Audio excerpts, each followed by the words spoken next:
मैं अक्सर सोचता हूँ कि इस दुनिया के अंदर तुम और मैं कितने हकीर हैं। सैकड़ों की तादाद में भी हमारी कोई पहचान नहीं है। कोई हम पर दूसरी नज़र भी नहीं डालेगा। किसी को परवाह नहीं होगी कि हम भी हैं। लेकिन हमारा रब करोड़ों इंसानों के बीच भी हमें याद रखता है। हर वक्त खुदा के एहसानात को याद किया करें और याद करते रहें। गौर करें कि हर सांस खुदा की इनायत है। यूं दिल में शुक्रगुजारी पैदा होगी। फिर आप बेबसी महसूस करेंगे कि इतने एहसानात का शुक्र कैसे अदा किया जा सकता है।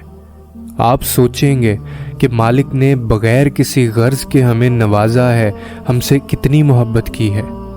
लेकिन वो रब हमारी हर ज़रूरियात पूरी करता है, हमारी बेहतरी सोचता है, हमें अहमियत देता है। इन सब बातों पर गौर करते रहेंगे तो हमारे दिल में खुदा की मोहब्बत पैदा होगी और फिर हमें खुदा से इश्क हो जाएगा।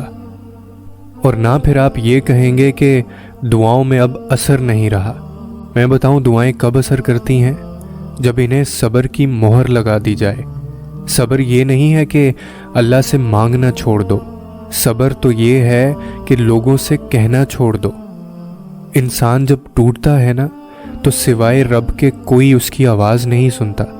और टूटी हुई चीज़ों में लोग सिर्फ तजस्सुस रखते हैं, जबकि अल्लाह टूटी हुई चीज़ों से मोहब्बत रखता है।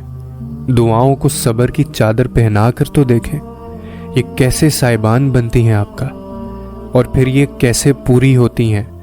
और उसके बाद आप ये कभी नहीं कहेंगे कि दुआओं में अब असर नहीं रहा।